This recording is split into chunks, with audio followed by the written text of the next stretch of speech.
Chapter 6. In the Loud House. In the Loud House. "So what will you do?" asked the doctor. Lincoln frowned. He looked at his sister Lori, looking for a sign of support. Actually, just looking to see a hint of what would she do. "It's your decision, and I don't want to tell you what to do," she said, guessing what her little brother was thinking. "But I think you literally already know what me and all the girls would like you to choose." She was right. He knew what his sisters would want him to say. There wasn't really anything to think. The answer was pretty clear.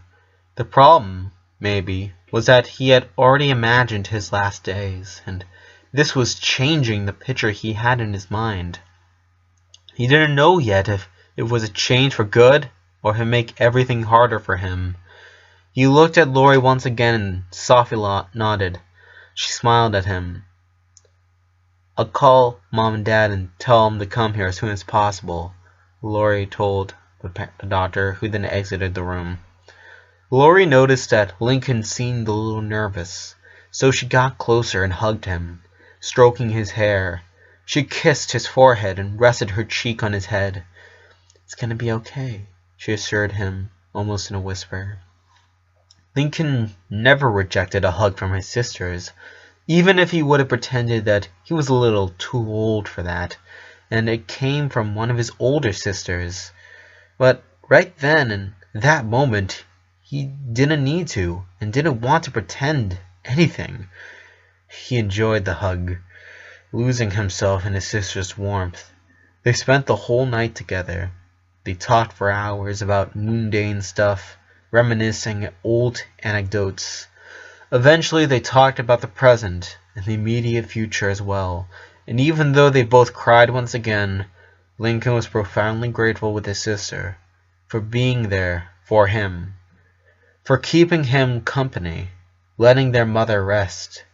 Lori could be really bossy when she wanted to, but there was no one in the Loud House more willing to help their siblings than her. "I'm gonna call Dad, okay?" she finally said, moving away from Lincoln. "Finish your breakfast." He didn't need to be told twice. He had barely started when the doctor came to tell him the news, and he was really hungry. Truth, hospital food wasn't as good as or tasty as his house's, and it was light years away from the McBrides. But he wasn't going to be complaining about it.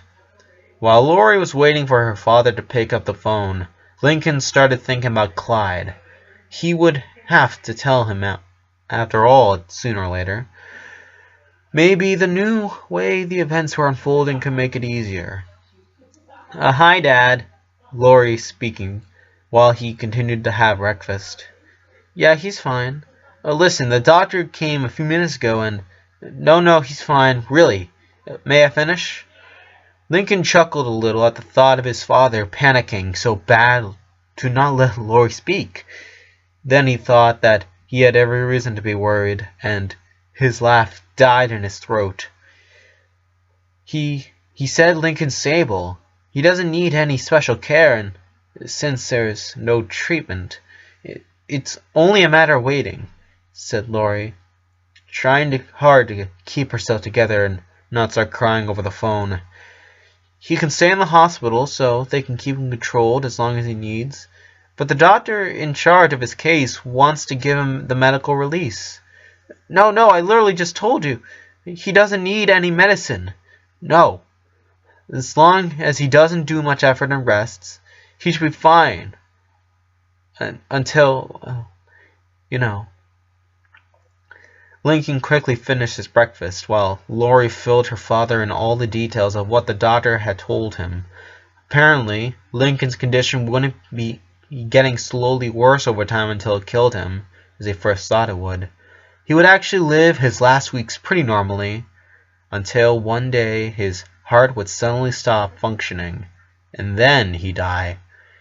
There was nothing scientific that could be done to help him when that time came, but until it did, he didn't need any special care other than not forcing his heart too much. Given his condition, The hospital had no problems keeping him hospitalized if he wanted to, but Dr. House was willing to release him immediately so he could spend his last days in his own home. He really wanted to spend as much time with his sisters as he could, instead of having to stick with his stupidly short visit schedule, not to mention luxuries like high-definition television, a video games console, clean clothes, and his parents' food. He didn't have to give it a lot of thought, actually. The only inconvenience was that he was always so sly with a foolproof plan for everything. He already imagined almost to the detail his last few days in the hospital. This introduced a lot of variables that he hadn't considered in the beginning. He stopped thinking about the solutions, plays, and strategies that he might need in this new scenario when Lori sat next to him on the bed.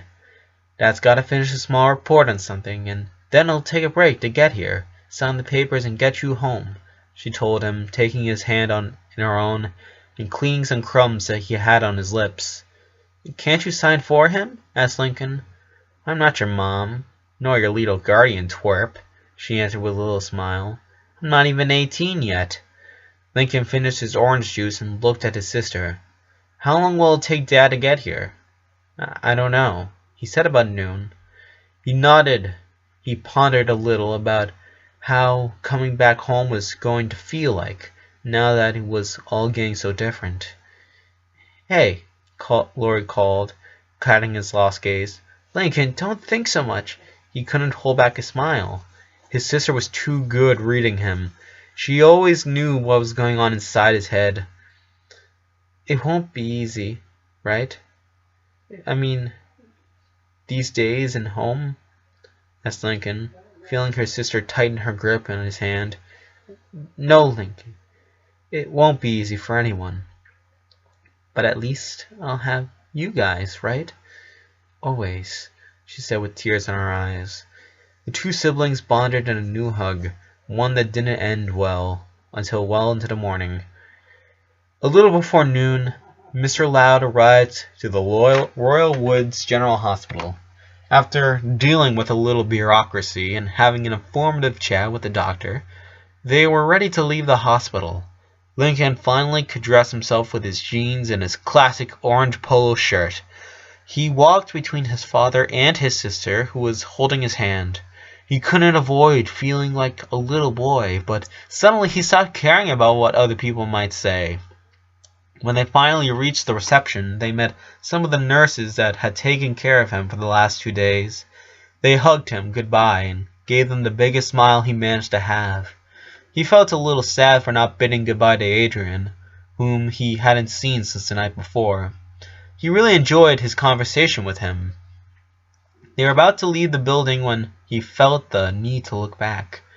He felt that unexplainable tingling behind his head that made him feel like somebody was watching him.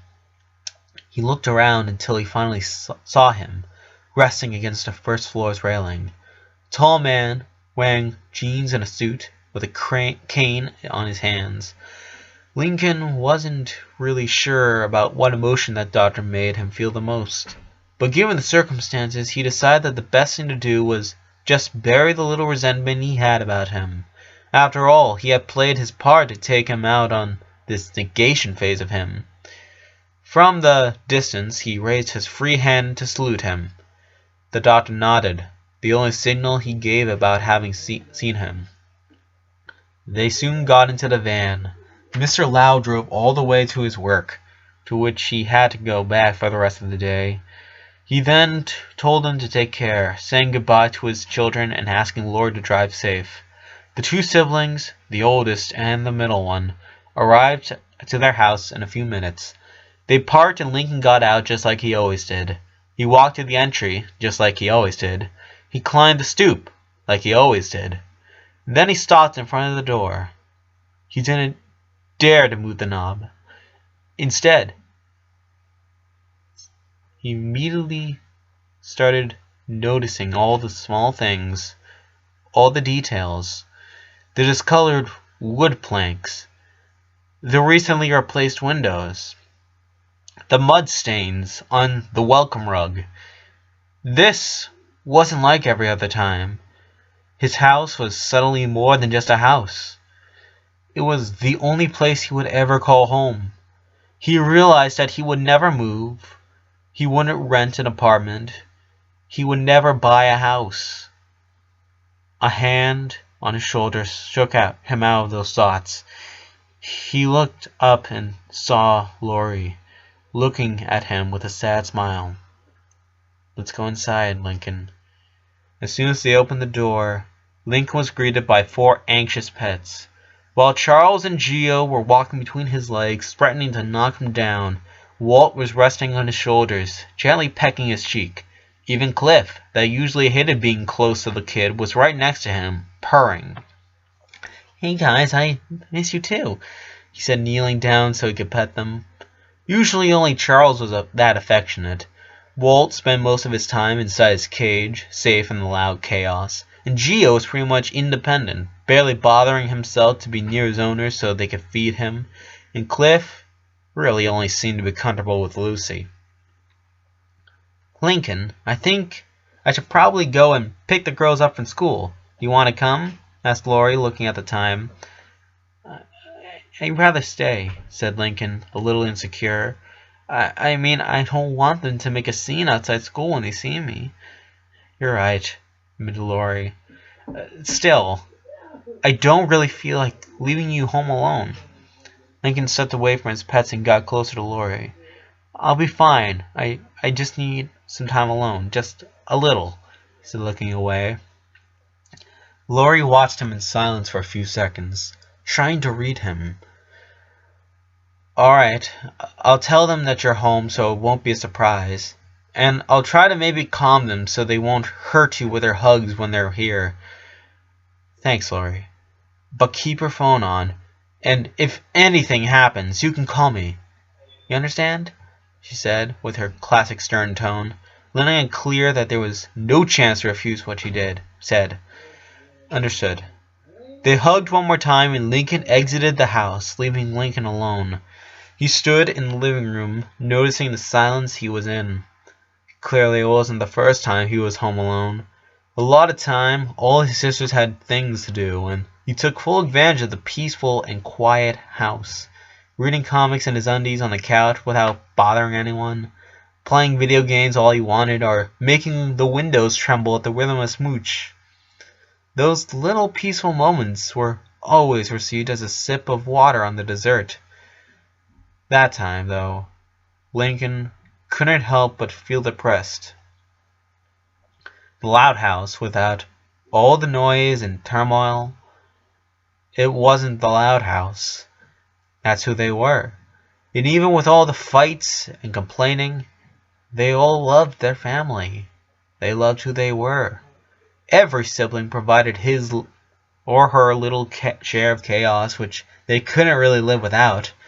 What would become of the loud house without Luna's music? Or Lola's racing with her toy car? Or Lynn turning absolutely everything into a sport? Or Luann's jokes?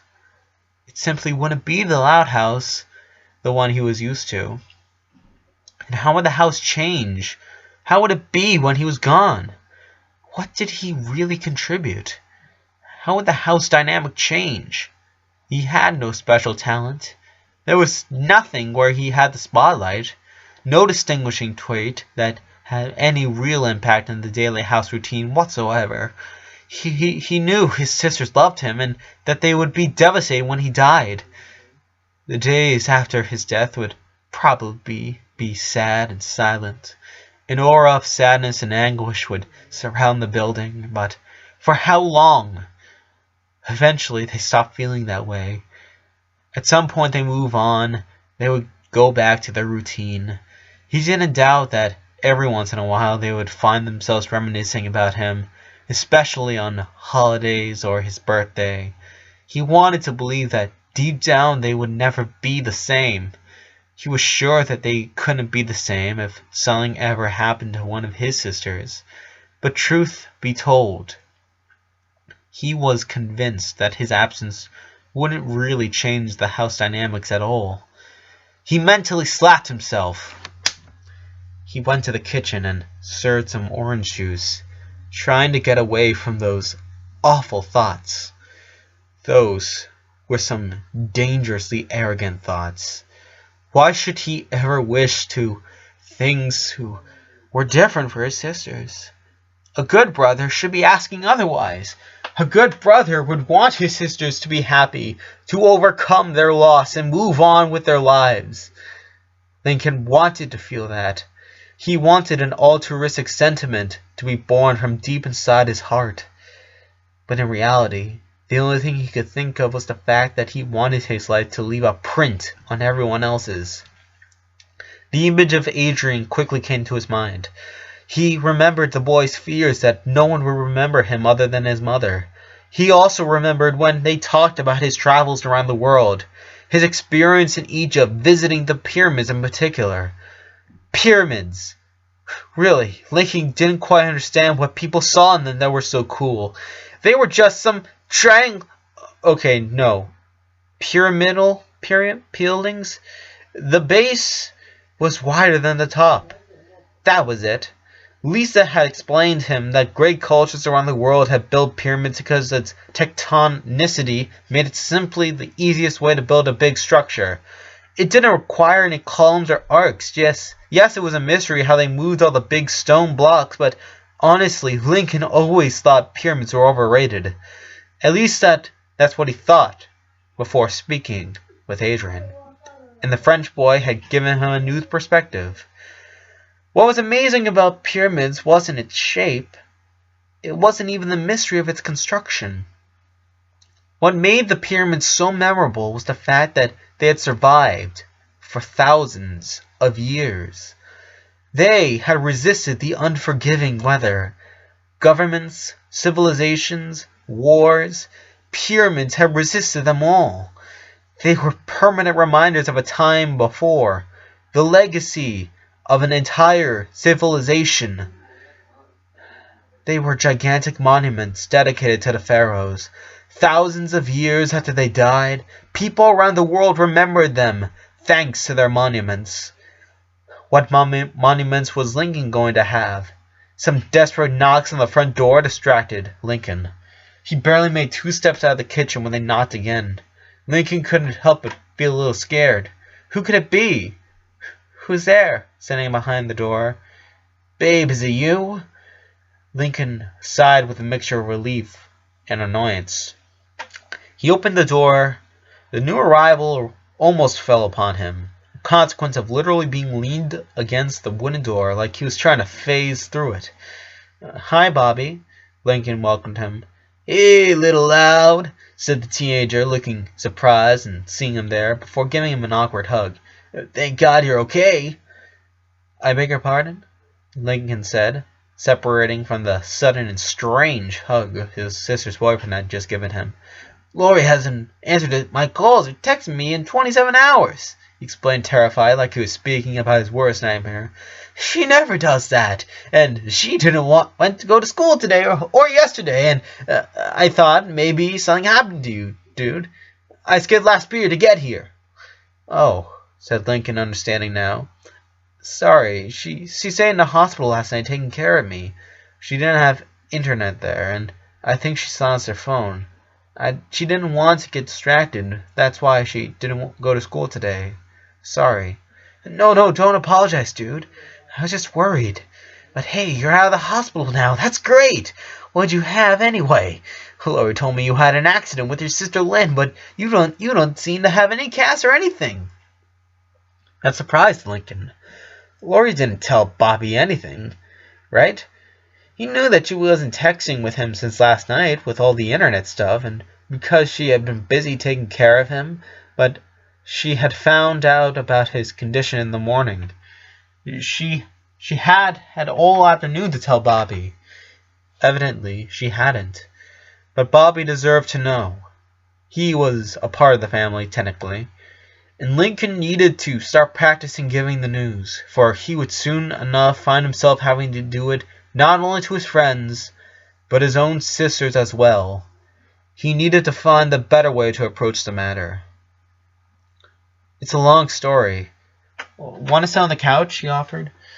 Lori's picking up my sister. She's gonna take a while. 10 minutes later, Lincoln had told Bobby everything he knew about his strange and terrible condition. He avoided visual contact throughout the whole explanation, looking at the ground as if he was trying to count every fiber on the carpet. But I asked him not to tell my younger sisters because they're too young, and I don't think they're ready, and I'm not ready either. I couldn't stand to see my older sisters crying, but then I kind of calmed them, I think. But can you imagine that situation with Lucy, Lena, Lola, or Lisa? I just can't imagine being there, watching them cry. That's what I don't want them to know yet. By the time he finished talking, Lincoln was hugging his knees against his chest, resisting the impulse of crying that he felt every time he stopped thinking about the fact that he was really dying. And even more when he imagined or remembered his sisters crying. He couldn't stand that image. It was heartbreaking. He would do anything to keep them from suffering. As for now, the easy thing to do was, with the younger siblings, was to keep them ignorant about his disease. But easy for who? For him. Also, was the easiest solution the right one? Do you think I'm a bad person for not wanting to tell them yet? He asked Bobby with a stringent voice, still not looking at him. His soon-to-be brother-in-law was petrified. He was sunken in the couch, like he'd been knocked out with a punch on his head. His gaze was lost, and he had his mouth slightly open. One hand was resting on his chest, making sure that his heart was still beating and his lungs were still breathing. He was so dumbfounded that his brain only registered the question a minute after Lincoln made it. What? No, dude, of course not. I mean, damn. He accommodated himself, seeing forward with his elbows on his knees and his hands supporting his head. A little loud. I can't believe it. This. Oh, Dios mío. Lincoln still snuggled up in himself, slightly moved his head to see Bobby. He looked like he was slowly digesting the news, and it seemed to have hit him real hard. But he wasn't crying, and Lincoln was grateful for that. Lincoln, dude, I don't know what Lori thinks, but I think you're doing the right thing, the young Santiago finally said, surprising himself for having come up with words to formulate a full sentence given his shock. These are terrible news. Your little sisters can't handle it just like that. When you tell them, you gotta give them, what's the word? Contention. You've got to give them contention, man. I wish I could tell you how to do it, but, you know, I'm not the sharpest tool in the shed. I'm terrified of having to tell them, admitted Lincoln. It scares me more than the news itself. Having to say goodbye from my sisters, I never thought something like this could... He couldn't finish. He buried his head in his arms, with his forehead pressed against his knees. While his shirt and pants started getting soaked, he felt a hand on his back. Lincoln, I'm sorry. I'm really sorry. This is something you and your family shouldn't be living. It's unfair, he said between sobs. It's tough, but God's with you, man. He'll be with you till the end. With you and your sisters. And I know a kid like you will be received with open arms up there, Bobby assured. Lincoln had been thinking about it last night, after Lori fell asleep. He looked up with tears still falling from his eyes. God? Why would God do this to me in the first place? He said, hoping that Bobby would understand that he wasn't really angry with him, but rather with the whole situation. Why would he do this to my family? Shouldn't he be stopping this like this from happening? Bobby slowly retreated his hand from the boy's back. He looked down to the ground, embarrassed for not having an answer for what Lincoln was asking him. The loud kid looked at him with silence, as his future brother-in-law was trying to come up with something to say. "Not everything he does makes sense for us," Bobby slowly said, trying to finish the idea in his head and say the right words. "But the fact that some bad things happen to us doesn't mean he doesn't love us. It's all part of a grander plan, Lincoln. Think about Jesus. God sends us his sons, and he made him carry his cross and die in it. He loved him, but he allowed him to suffer. Why? Why would he do that?" asked Lincoln. The Loud family, despite the constant and annoying Mormon jokes, wasn't really religious. He guessed they were all Catholic, and they were all baptized, but they never went to church, and they didn't pray in their meals or anything. He wasn't even sure that there was a single Bible in his house, so he wasn't really familiar with the details of Jesus in his life, nor death. Because after he died and rose from the dead, he defeated death and set us free from sin. God sent his son to die so we could be saved. It wasn't easy for Jesus. He himself said, "God, why have you forsaken me?" when on the cross. It wasn't easy for his friends or his mother. It wasn't easy, but it was all part of his plan. You gotta have faith that he wants the best for you and your sisters. Lincoln put a hand on his head. There was so much thoughts, so many ideas and contrary opinions. Concepts like life, death, justice, heaven, God, destiny, all things that he thought he knew, but he really never gave too much thought about. He wondered if it was just because of his age, or if people actually lived without asking themselves those things. How many people wondered about whether God's actions were fair or not? How many stopped a second to think about death? He didn't know, but he did know that those were questions that put him in a nervous state. That made him feel a ball of nerves on his stomach, and he was sure that he probably wasn't going to have an answer for them. "You're saying all that like there was a reason for this to happen," he finally told Bobby. "You're telling me that this also some kind of lesson for me, or my sisters?" "Little loud, I don't know. I'm just some dumb kid who can't even keep a job for more than a month. I wish I could answer you, but look, maybe you're right, and there's no reason behind this. That doesn't mean you can't give it one yourself." After those words, none of them spoke for a couple of minutes. They both had a lot to think about, and the things they felt were hard to express. "Oh, damn," Bobby said, covering his face with his hands. "Ronnie's going to be torn apart when she finds out. Ronnie Ann." Lincoln sighed. He would have to tell her too. According to Lori, she already knew he was in the hospital. Apparently, Ronnie had been worried. His relationship with her was kind of complicated, but Lincoln knew they really cared about him. Yet another one from whom it was going to hurt to say goodbye. "Bobby, can I ask you a favor?"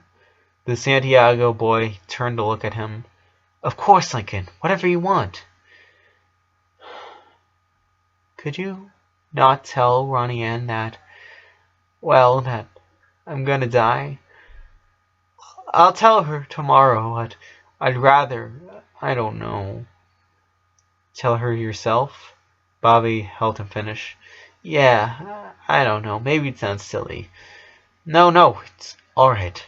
I think she'd like to hear it from you." They didn't get to say much more. A few minutes later, the family van parked beside the house, and the sound of 10 girls getting to the door announced the arrival of the Loud sisters. Lincoln rubbed his eyes on his sleeve, hoping to erase any trace of his tears. He sighted and prepared his best smile. He kept telling himself that he wasn't lying, that his smile was an honest one, since he was honestly happy to see them. He kept telling himself that it wasn't fake. Bobby was a little worried that maybe his presence would be awkward. But his worries were unfounded. Only Lori seemed to notice him. The rest of the girls only had eyes for Lincoln. Lola, Lena, and Lily came running, and then crawling at full speed, almost knocking him down to the ground. "You're back!" said the twins in unison. "We decorated your room with drawings." "Poo-poo." "Really?" Lincoln said, hugging them. "I can't wait to see them." "Lincoln!" suddenly said a voice behind him, scaring him like always. He was about to say hi to Lucy to calm him down, but Lynn stood between them without giving him time to react. "What do you think you're doing?" She yelled at Lucy, not so gently pushing him by the shoulder. "Do you want to give him a heart attack? Are you crazy?" "And relax," he says. "Shut up, Lincoln!" she blurted, pointing an accusing and threatening finger at Lucy. "Don't you ever scare Lincoln like that again. You hear me? Because I swear—" "Lynn!" yelled Lori, trying to calm things down before they got out of control. Lynn shut herself, but looking furious at her roommate. Lucy's face was as inexpressive as always, but she had taken 2 steps back, and she seemed ready to run away at any moment. Lynn snorted and turned around. She looked at Lincoln, who was looking at her back with worry in his eyes. The girl's expression softened and started to raise an arm as if to hug him, but she finally closed her fist so hard that Lincoln thought he heard her phalanx thundering, and she stomped her way out of the living room and up the stairs. Lincoln sighed. Her immediate older sister was already always aggressive, but in her times of crisis she was at her worst. It happened that time when her team lost the summer championship. It happened every time she got injured and therefore couldn't practice sports for a while, and lately it had been happening to her for a few days every month. She wasn't as bad as some people thought, and Lincoln would defend that to his last breath. It was just that her way of dealing with negative emotions was simple, though, through the violent discharge of energy. He knew that if he could talk with her, he could calm her down, as he always did. But he also knew to give her some space. He'd talk to her later. It wasn't cool to scream like that to Lucy. Speaking of which, when Lincoln turned around to speak with his younger sister, she had already disappeared without a trace, as silently as she had gotten behind him. No one could know where she was hiding now. "What's her problem?" Lola asked about Lynn. "If I had to choose a hypothesis, I'd say that her sudden change of moods is due to a simple and expectable alteration in her changing hormone cycle, a logical reaction to human beings entering puberty, especially on female subjects," Lisa said, as she walked in circles around Lincoln, watching him closely and writing notes in her little book. "Don't you worry, girls," said Luna, stepping closer to her little brother with a smile that didn't match her sad eyes. "Lynn's just been worried sick about Lincoln, too. It's just her way of taking care of him." Lincoln returned Luna's hug, appreciating the effort she was clearly doing to keep happy and calm around the younger sisters. He tightened his hug as a way to show him that he thanked her. Luna separated herself from him and stroked his cheek, while her sad eyes started glowing more intensely. "I'll be rocking some tunes in my room," she hurriedly said, before leaving in a dash. Lenny, too, came closer and hugged Lincoln with a sincere smile, telling him how happy she was that he was back home. Unlike with Luna, Lincoln didn't seem to notice that she was faking, which he thought was odd. But he didn't give it much thought, since he soon noticed an absence. "Where's Luann?" he asked, looking for her. "She's up in her room," Lori explained, looking him with a face that was practically screaming, "Just let her. She's sad." He understood and didn't push it. After welcoming him, his younger sisters dispersed around the house, doing their usual stuff. Lori got close to her boyfriend and hugged him. The look he barely told him that he already knew everything. Lori barely held back her tears as and she could practically drag Bobby to her room, where she could cry and talk with him without the little girls hearing it. Just in a few seconds, Lincoln and Lenny were the only ones in the room. "Lincoln, you want to come with me to the mall?" she excitedly asked. "There's a store that's, giving away their sandals, and I think I have some money to buy you one of those comedies you like so much." "Comics, Lenny. I like comics. And thank you, but can we maybe go tomorrow?" he asked, feeling really bad about declining her sister's gentle offer. "Sure, no problem," she answered with the same smile on her face. "Wherever you want, Linky." Without even asking him if he had other plans or just didn't want to go to the mall, Lenny went to the kitchen, leaving Lincoln all alone, thinking if he was ready to do what he intended to do.